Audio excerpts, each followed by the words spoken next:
Yo, I'm Brendan. I think Robinhood's a good brokerage to use if you like dividend investing and has great features, but it's hard to find them. Like, it's not always intuitive to know exactly how to navigate through it and actually find the dividend related stuff. And I've been using Robinhood as my primary dividend portfolio for almost 2 years now. So today I'm going to show you how to find dividend stocks to invest in, how to actually invest in them, like how to buy them, where to go within Robinhood, both on the app and in your computer to see your dividends. Like, how do you know how you're making the money, where it's going? How do you see how much each dividend is returning to you? And then also how to turn on and off D.R.I.P, depending on what you want to do with your cash. That's dividend reinvestment plan. And then finally, step 5 is I'm going to show you how I track my Robinhood dividends in a spreadsheet separate than Robinhood, because they don't give you one trackable place the way that I want to see it. So I'll show you exactly how I do that in Google Sheets, which is totally for free. So first, let's talk about how to find dividend stocks to invest in. This is my actual Robinhood account right now, so you can see everything that I'm investing in, what the money's doing, all that stuff. Things just went up today because the Fed lowered some rates, so that's kind of exciting. And on desktop, if you already know the name of the stock or the ETF that you want to jump into, that's the fastest way to get there. So let's say you wanted to invest in SCHD. Okay, you type it in there. Boom, we've got it, we can buy it. Maybe you like DIV, the Global Super Dividend ETF. Boom, you type in DIV. But if you don't know the name of the company or the ETF that you want to invest with, how can we do a little bit of research here through Robinhood's system to find something you might be interested in? Well, if you scroll down from the top there, you can find this trending lists area. And I thought for sure they would have a whole chunk of these here that are really popular dividend investing kind of stocks. But as of right now, at least, I don't see that as an option. They're not teeing this up for us. So we have to set up a screener of our own to find the kind of qualities of an investment that we want to find. So again, we're going to go up here to the very top search bar, click on that, and then we can start a stock screener of our own. If you click on show all, they do have a dividend related one here. They have the highest dividend yield.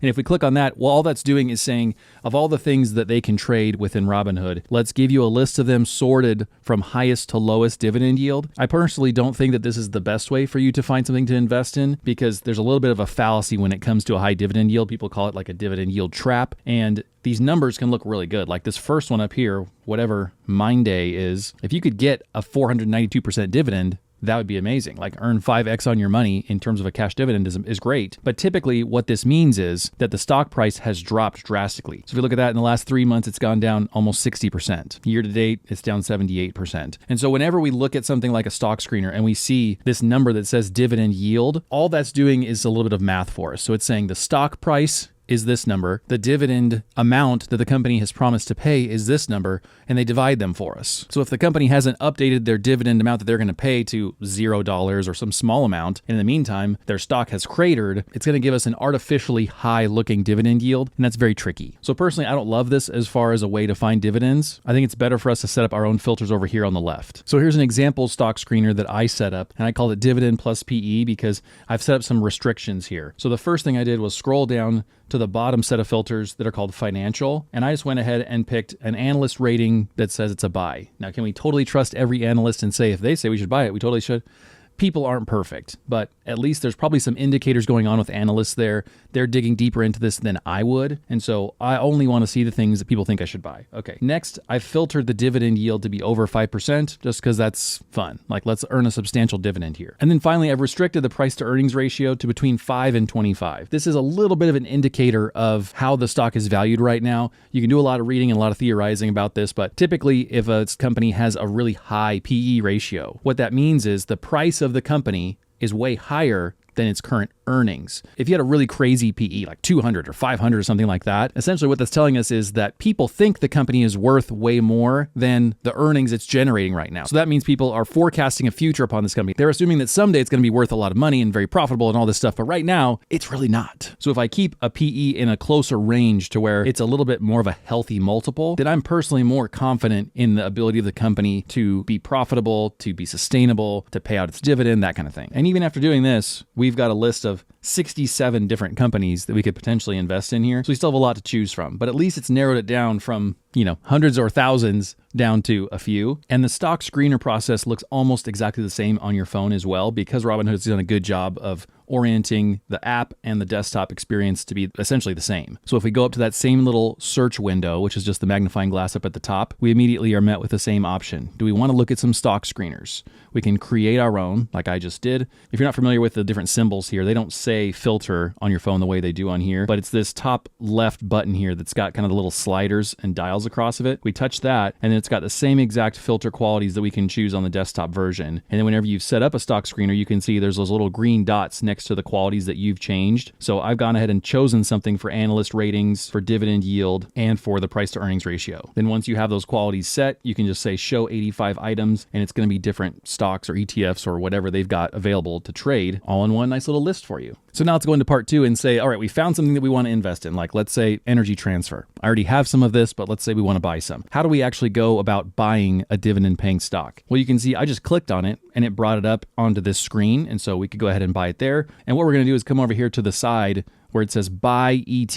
I typically would set up something like a limit order where I can limit the price and only buy it if it's below whatever the price is I set up. But also if you wanted to do a regular recurring investment and say, look, I want to put in $50 a week into this, you could also set that up right now. So let's do a limit order. And let's say the limit price that I want to buy this for is $16.15 per share. I want to buy 1 share. And then you can set if you want market hours or extended hours or however the market is that you want to use. I don't really care. It's not a big deal to me. I'll have it expire by 1 p.m. tomorrow. We'll review the order and hit buy, and then we're done. Easy enough. So now how do we do a similar thing on our phone? How do we make a purchase with your mobile phone in the Robinhood app? So if you already know what you want to buy because you've done something like a stock screener before, you found something that you want. So let's say we wanted ET, click back into it. It looks just like it did on desktop. We can click trade, buy, set up the same order if you wanted to. If you click on the top right corner of the screen there, you can pick different kinds of orders. So you can buy it in dollars. Like if you just know I want to do $20 worth, you can do that. If you want to do a limit order, like we had done, you could do that. 1 share at $16.15 per share, continue, and then we could go ahead and execute that if we wanted to. I just placed the order for realsies right here live with you on my desktop, so I'm not going to do it again, but I think you get the picture of how to do it both on desktop and on mobile. Now, the trickier thing is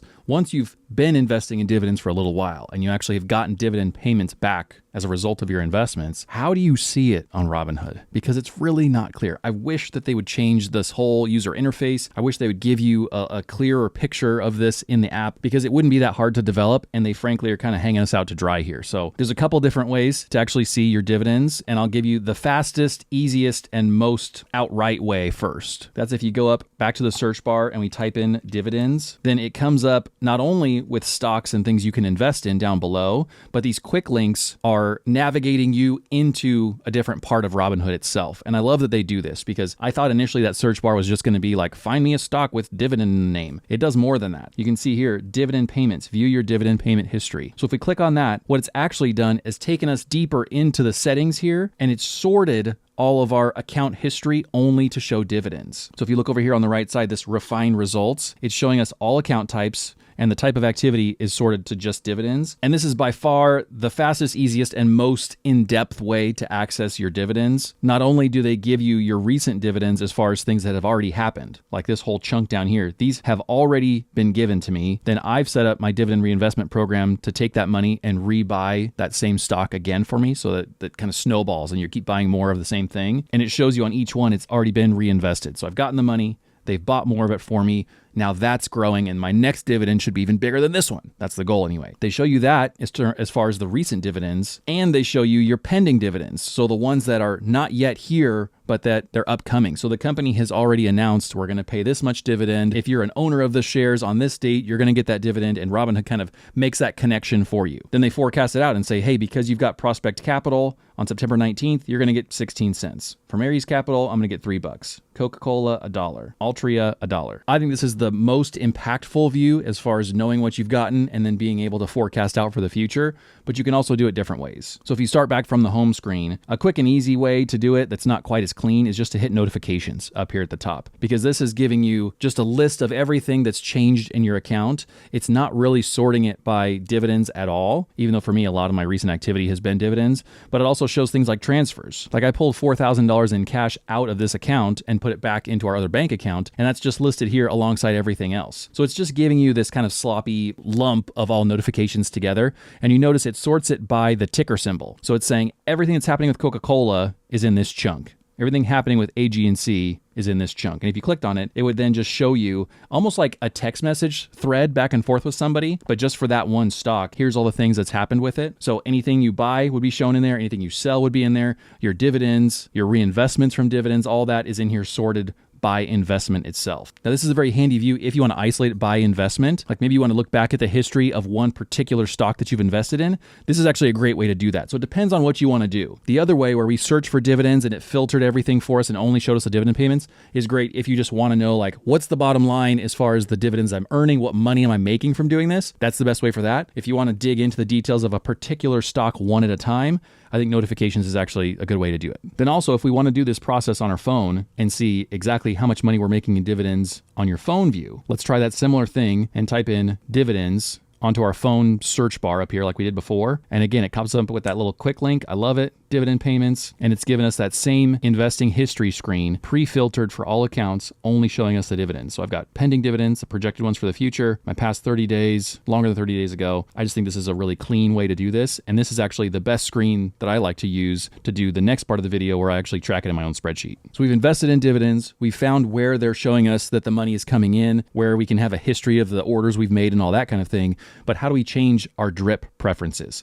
Now, DRIP, if you're not familiar, is dividend reinvestment plan. Whenever you get a dividend, you can choose to either keep that cash and have it to buy burritos and race cars with, or you can have it reinvest and say, okay, this stock paid me $1, reinvest that money and buy $1 worth of that stock again for me, and just have it be on that kind of auto snowball feature, if you will. And the goal with that would be, can I grow my dividends, grow my account, make this income grow over time instead of using the income? It's reinvesting the same way that you would reinvest in a business. If you've got a landscaping business, then you might buy another truck or buy another lawnmower to promote the business. You're doing the same thing here. You can go to account and then go down to settings, and then on your settings, whenever you go to this little investing tab over here on the left, you can turn on and off different things for your respective accounts. So like for my individual account here, which is my taxable brokerage, I can say what kind of account it is. I can decide what kind of options I have, my options, or I can turn on and off dividend reinvestment. The cool thing is that maybe you have some that you want to reinvest and some that you want to take income for. Whenever you click on that actual little line item, you can toggle the whole thing on and off, or you can toggle on and off each individual stock. And I think this is really cool. I don't know why my Johnson & Johnson isn't reinvesting. Fix that. This is a great way to do this as a one-stop shop and see the status of everything. Like right there, I didn't know I didn't have Johnson & Johnson reinvesting. So that was good that I did it that way. Now that I'm thinking of it, let's go back into that and make sure that on my IRA, everything is set to reinvest too. Dividend reinvestment on. Okay, good.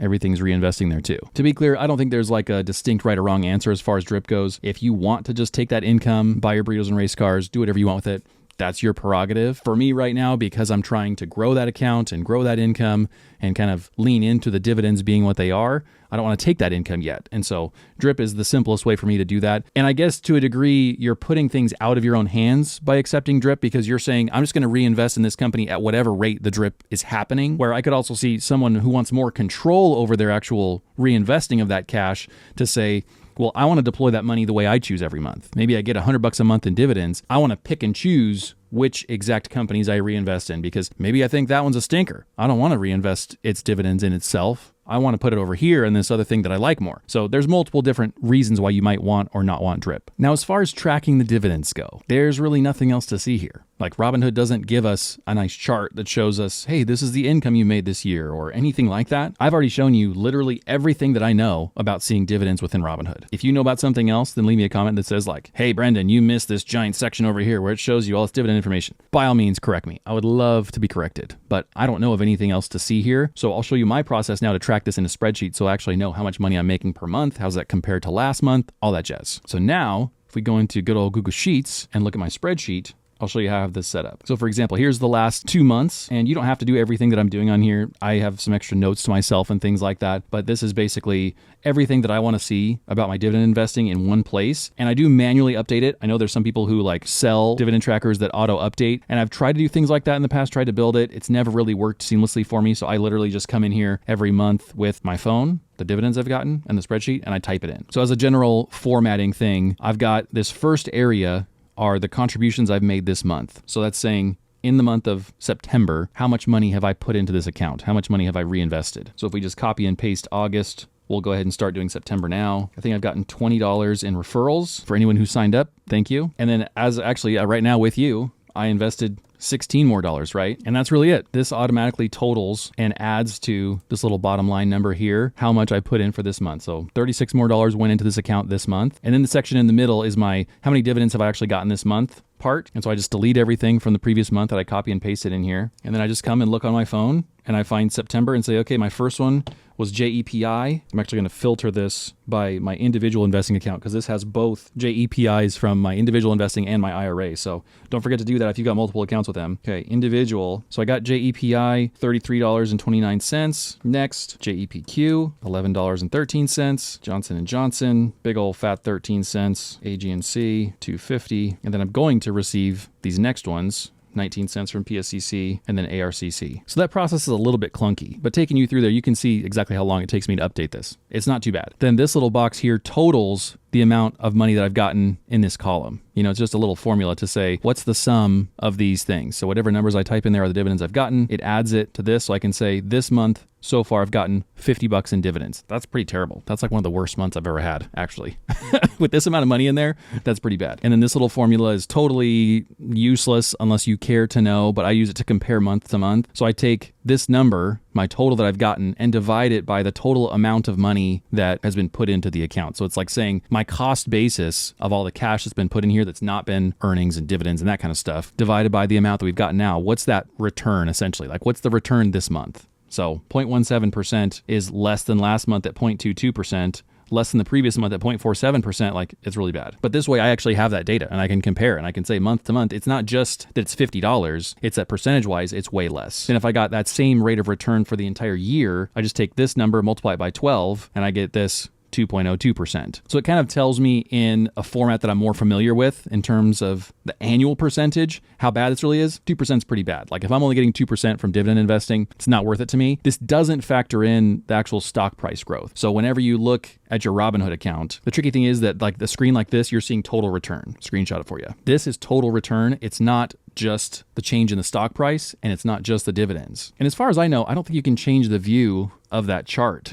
Like the chart settings don't allow you to differentiate between seeing like your dividend income versus seeing just the change in the stock price. So that'd be a nice thing too if they added that feature. This way, by keeping track of it, I can isolate that dividend return and say, okay, 2% of dividends, not great. Then this last number is where I take each of these yearly averages by month and I divide them out to essentially say, what's the average been overall since the life of the account? I realize this is probably like really bad math. You know, it's not actually telling me like a legitimate figure that I need to see, but it's sort of like a very sloppy version of what's my overall return been, that kind of thing. And then I've got this chart in here that kind of auto updates the return from the previous screen, and I can see month by month what the chart is. Again, it's not adding any specific unique value. It's not telling me how to invest. It's just me being a nerd wanting to see what I want to see. So there you go. I think there's a way to do this even simpler than what I've done. You don't need this whole area up here that is a little bit confusing. You know, you could just essentially do this bottom section and say, hey, on this date, I got this money. On that date, I got that money. And then total it up by month. And then you'd have your monthly amounts that you could kind of isolate and compare. Part of the reason why I did do the confusing math and the weird stuff here is that, you know, in the beginning, I only had $700 in the account. So the total I had invested like this first 3 months was $723. And so for me to get $4 then is like, well, I don't know if that's a good return or not. Is $4 in a month when you've invested $700 good? And how do you compare that to later on when you've had $29,000 put into the account and you get 50? How much better is that or not? You know, I needed a percentage to tell me more of a story so I could understand my return a little bit better. Hence the effort to kind of track that here. It's messy. The math is probably imperfect, but it's the way that I wanted to think about it. So I built a little thing here. In the future, I would love to see Robinhood add something that's a little bit more cohesive and oriented towards dividend investing to show us monthly return, to show us annual return, to be able to break out our returns between dividend growth and the actual stock price appreciation. You know, just orient things with more specific tools for dividend investors, because there's another service that I'm currently working on a video on that does do that in a better way. And it just gives you a few more views and a few more options so you're not stuck building a spreadsheet for yourself. Like I love spreadsheets. My worn out mug here literally says Spreadsheet Ninja on it. So I like them. I want to use them. But if I don't have to, then I don't want to. So if you want to see that video with that other investing service, it's called Public. They have some really cool like income focused features in there and a whole income view so that regardless of whatever investment products you're using, it collates all that income together for you. So if you want to use it as like a retirement fund or an early retirement fund, or hey, maybe that's your fund money, that all the income that comes off my investments is the stuff that I'm allowed to spend, like however you want to treat that income, it's all there for you in a specific, good, collated view that Robinhood just does not have. So if you want to see that video, subscribe so that you don't miss it. The secret comment word is speed, because I like to go fast, a la race cars. You know, not all good things in life are slow. Some things are good when they happen fast, like tracking your money. It's nice when it's fast. Getting to work on time when there's not traffic. Also good when it's fast. Other things are better when they're slow. But if you enjoyed the video, if you want to be silly, then put speed in a comment. Members, I appreciate you so much, and I'll see you guys in the next one. Bye.